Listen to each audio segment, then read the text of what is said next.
భద్రాచలం సీతారాముల కళ్యాణం ప్రత్యక్ష ప్రసారంపై ప్రతిష్టంభన నెలకొంది. ఎన్నికలు జరుగుతూ ఉండడంతో ప్రత్యక్ష ప్రసారంపై ఎన్నికల కమిషన్ అనుమతి కోరుతూ రాష్ట్ర దేవాదాయ శాఖ లేఖ రాసింది. సీతారాముల కళ్యాణం ప్రత్యక్ష ప్రసారానికి అనుమతి ఇవ్వాలని కోరింది.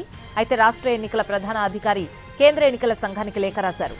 కేంద్ర ఎన్నికల సంఘం ఆదేశాల కోసం ఎదురుచూస్తున్నామని రాష్ట్ర ఎన్నికల ప్రధాన అధికారి వికాస్ రాజ్ అంటున్నారు.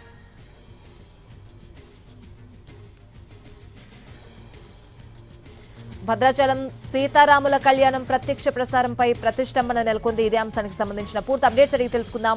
మా ప్రతినిధి సాయి సుధీర్ లైవ్ లో అందించడానికి సిద్ధంగా ఉన్నారు. సాయి సుధీర్,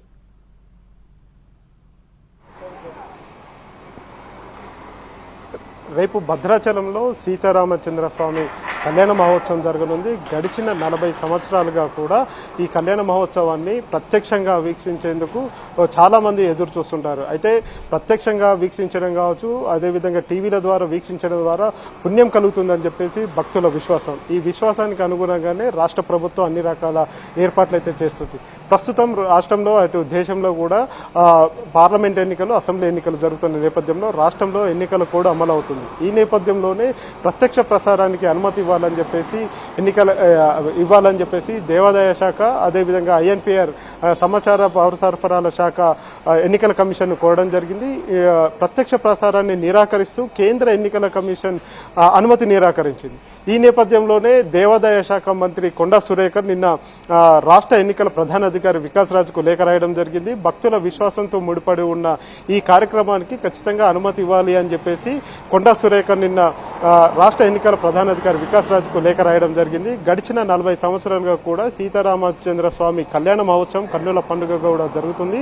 భక్తుల విశ్వాసం, అదేవిధంగా వారి నమ్మకానికి సంబంధించిన కార్యక్రమం కాబట్టి ఖచ్చితంగా వీటన్నిటిని, అంటే చాలా దూర ప్రాంతంలో భద్రాచలంలో జరుగుతుంది, దూర ప్రాంతం నుంచి వచ్చే వారికి ఇబ్బంది కలుగుతుంటుంది కాబట్టి చాలా మంది మిథిలా స్టేడియంలో జరుగుతున్న సీతారామ కళ్యాణానికి రాలేని వారు ప్రత్యక్ష ప్రసారం ద్వారా ఆ కళ్యాణ వైభోగాన్ని ప్రత్యక్షంగా వీక్షిస్తారు, టీవీల ముందు వీక్షిస్తారు. కాబట్టి చాలా మంది, కోట్లాది మంది భక్తుల విశ్వాసానికి ముడిపడి ఉన్న ఈ కార్యక్రమానికి సంబంధించి ప్రత్యక్ష ప్రసారానికి అనుమతి ఇవ్వాలని చెప్పేసి వికాస్ రాజును కోరడం జరిగింది. ఈ విషయానికి సంబంధించి వికాస్ రాజు కూడా కేంద్ర ఎన్నికల కమిషన్కు మరొకసారి లేఖ రాయడం జరిగింది.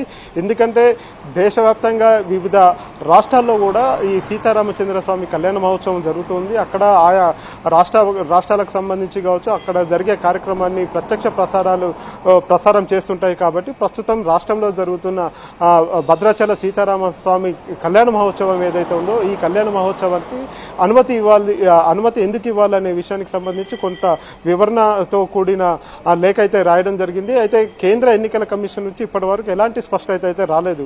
వాస్తవానికి 72 గంటల ముందు ఏదైనా ఒక అంశం మీద క్లారిటీ తీసుకోవాలంటే 72 గంటల ముందు లేఖ రాయాల్సి ఉంటుంది. కాబట్టి కొంత సమయం తక్కువగా ఉన్న నేపథ్యంలో మరొకసారి కేంద్ర ఎన్నికల కమిషన్ మీద ఒత్తిడి తీసుకొచ్చే అవకాశం ఉన్నట్లు కూడా తెలుస్తుంది.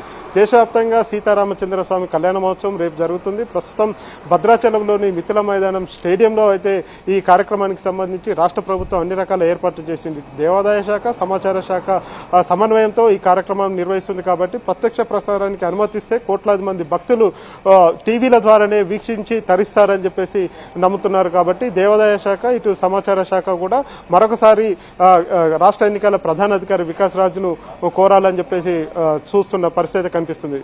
Swathi. Right Sudheer, thanks for the updates.